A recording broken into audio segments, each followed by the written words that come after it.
par la chair, mais par ton esprit. Bien-aimés dans le Seigneur, que la grâce et la paix de Dieu soient avec vous tous. Amen. Ce matin, je suis vraiment heureux et c'est un privilège pour moi d'être présent parmi vous. Et je remercie le bureau aux affaires estudiantines de m'avoir désigné et je remercie le décanat d'avoir aussi approuvé le choix. D'entrée de jeu, je vous invite à ouvrir vos Bibles dans le psaume 112 et nous allons lire tout le chapitre. Le psaume 112 et je vous inviterai à vous mettre debout pour que nous puissions faire cette lecture ensemble et à haute voix parce que malheureusement j'ai un problème de vision, ma vue est un peu affaiblie, il n'y a pas assez d'éclairage et je compte sur vous pour pouvoir faire la lecture. Et nous lisons dans le psaume 112. Vous y êtes? Espérons que nous y sommes. Nous faisons la lecture. Merci. Merci, pasteur. Heureux l'homme, louez l'Éternel. Heureux l'homme qui craint l'Éternel, qui trouve un grand plaisir à ses commandements. Sa postérité sera puissante sur la terre. La génération des hommes droits sera bénie. Il a dans sa maison bien-être et richesse, et sa justice subsiste à jamais. La lumière se lève dans les ténèbres pour les hommes droits, pour celui qui est miséricordieux, compatissant et juste. Heureux l'homme qui exerce la miséricorde et qui prête, qui règle ses actions d'après la justice, car il ne chancelle jamais. La mémoire du juste dure toujours. Il ne craint point les mauvaises nouvelles.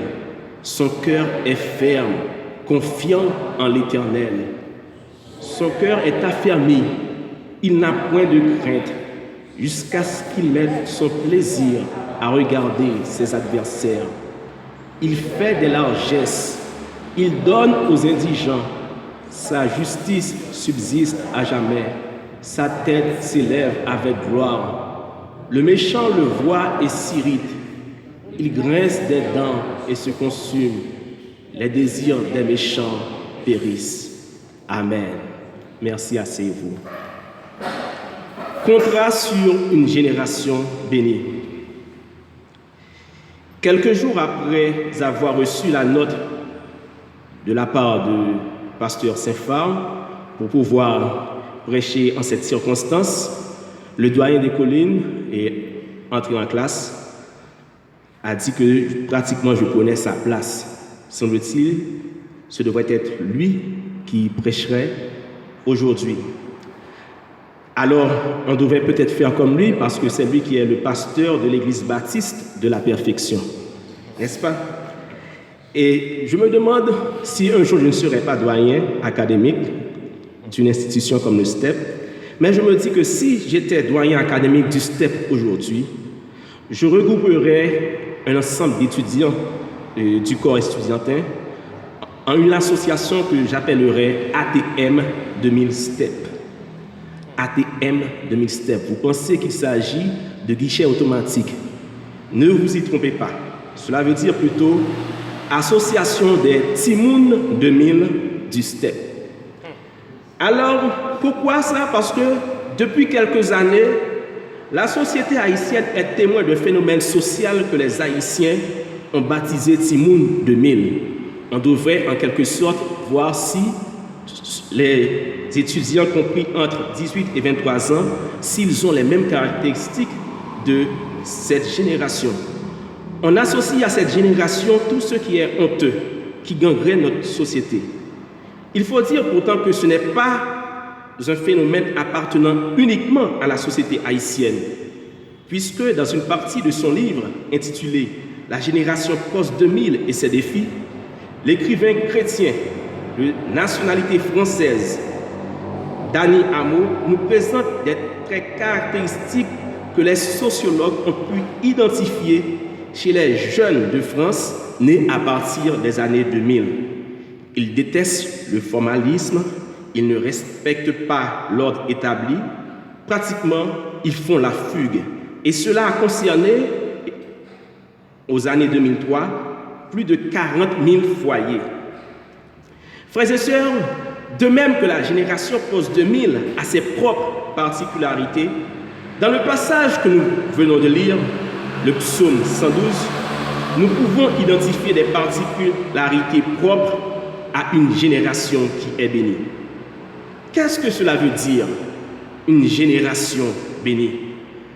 Une génération bénie est celle qui cherche à vivre selon la volonté de Dieu ou qui s'accorde promptement aux valeurs divines. Mes sœurs et mes frères, si nous disons que nous avons reçu toutes sortes de bénédictions dans les lieux célestes en Jésus-Christ, c'est-à-dire que nous sommes des gens bénis, il est important pour nous d'évaluer notre vie pour voir si nous le sommes réellement. En effet, quelle que soit sa date de naissance, chacun de nous peut s'évaluer en se souvenant que celui qui fait partie de la génération bénie a des caractéristiques qui lui sont propres. Oui, celui qui fait partie de la génération bénie a des caractéristiques qui lui sont propres. Mais quelles sont les caractéristiques de celui qui fait partie de cette génération? En nous basant sur le texte que nous venons de lire, nous allons souligner 3 caractéristiques essentielles de celui qui fait partie de la génération bénie. Il est juste, miséricordieux et ferme dans la foi. Examinons-les ensemble. Celui qui fait partie de la génération bénie est juste. Tout au long du psaume, le psalmiste fait une répétition de ces mots, juste et justice. Et des fois, il utilise un mot semblable à droiture, droit. Dans les versets 3 à 6, nous pouvons faire cette observation. Et le verset 9 reprend même textuellement la phrase que l'on trouve au verset 3. Sa justice subsiste à jamais. Et cela, c'est pour attirer notre attention sur le fait que la justice est une vertu essentielle et importante dans la vie de l'homme qui craint l'Éternel. Ainsi, il trouve un grand plaisir au commandement de Dieu et règle ses actions d'après la justice. En fait, d'après les auteurs du dictionnaire biblique pour tous, dans l'Ancien Testament et le Nouveau Testament, la justice est étroitement liée à la droiture et le sens du mot a connu des nuances dans l'histoire. Si au temps des patriarches, le mot signifiait souvent être d'accord avec des valeurs reconnues, à partir de l'époque de Moïse, elle caractérise la volonté de Dieu et les activités qui en résultent. Par une transition naturelle, la justice en vint à désigner les valeurs morales selon lesquelles Dieu juge le comportement humain. L'homme doit pratiquer la justice, qui est la manifestation de la véritable sainteté à l'opposé du péché. En parlant de Job, souvent ce qui nous vient à l'esprit, c'est surtout sa souffrance. Mais nous avons souvent oublié le témoignage que Dieu a rendu le concernant. L'Éternel dit à Satan, « As-tu remarqué mon serviteur Job? Il n'y a personne comme lui sur la terre. C'est un homme intègre et droit, craignant Dieu et se détournant du mal. Il demeure ferme dans son intégrité et tu m'incites à le perdre sans motif. » Tel est le témoignage rendu par Dieu de cet homme. Il a été trouvé juste devant Dieu. En effet, à quoi bon de paraître juste devant les hommes, alors que devant Dieu, nous ne le sommes pas vraiment, excusez-moi. C'est dans ce sens que Jésus exige que la justice de ses disciples surpasse celle des scribes et des pharisiens.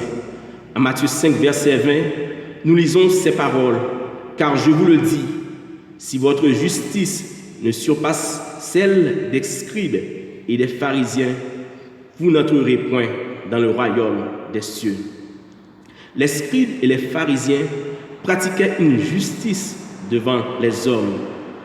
Ils agissaient pour en être vus. Ils sonnaient de la trompette quand ils faisaient l'aumône.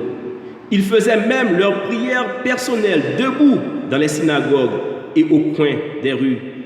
Ils multipliaient de vaines paroles en priant et prenaient un air triste en jeûnant. Ils faisaient toutes ces choses afin de paraître justes devant les hommes. Mais les disciples devaient chercher plutôt à plaire à Dieu.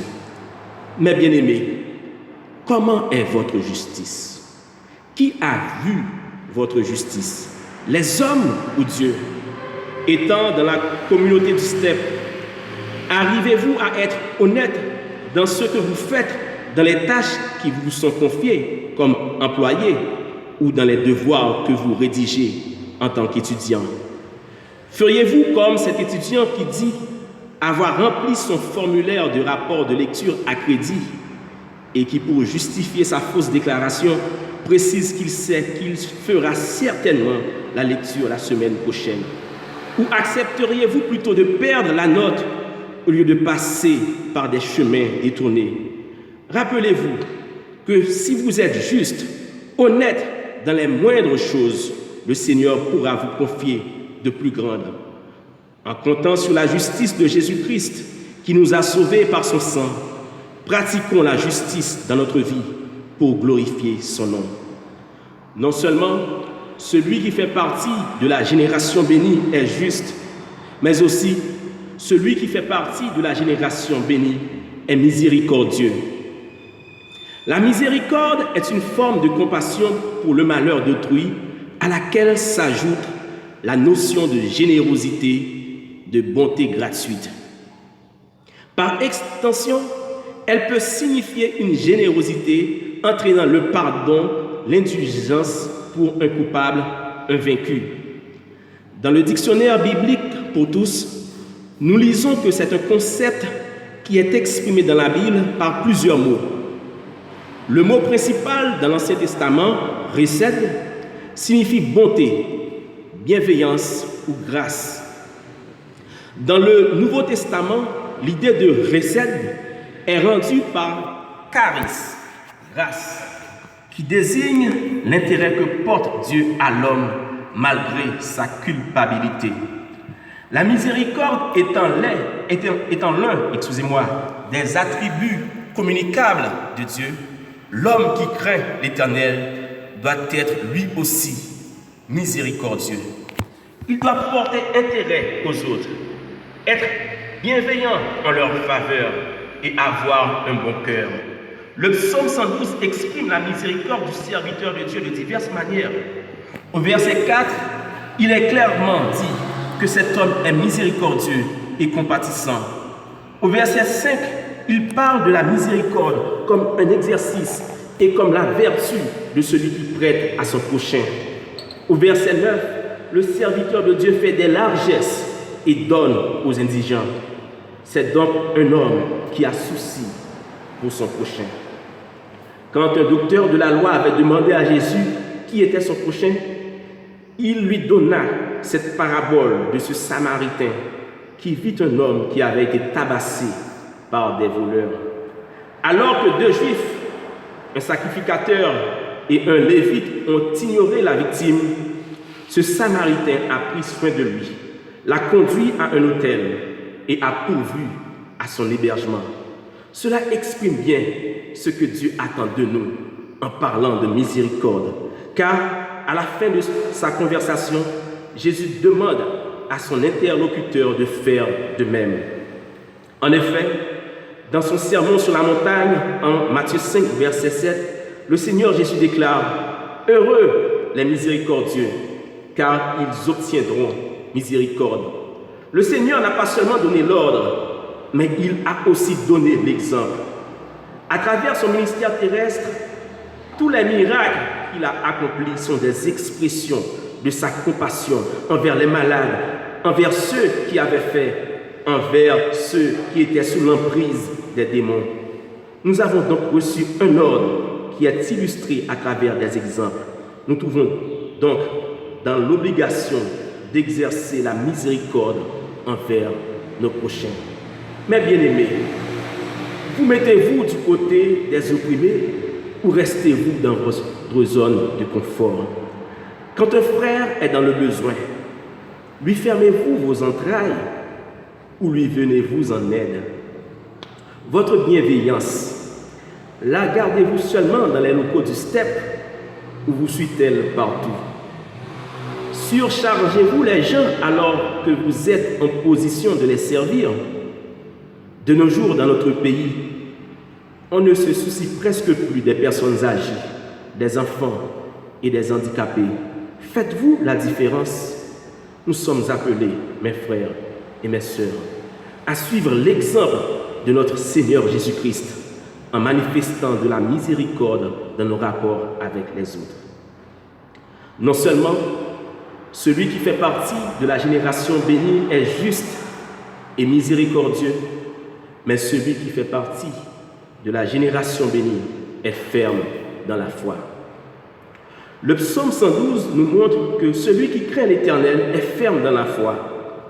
Au verset 6, nous voyons qu'il ne chancelle jamais. Au verset 7, les mauvaises nouvelles ne peuvent l'emporter, puisqu'il ne les craint point, car il met sa confiance en l'Éternel.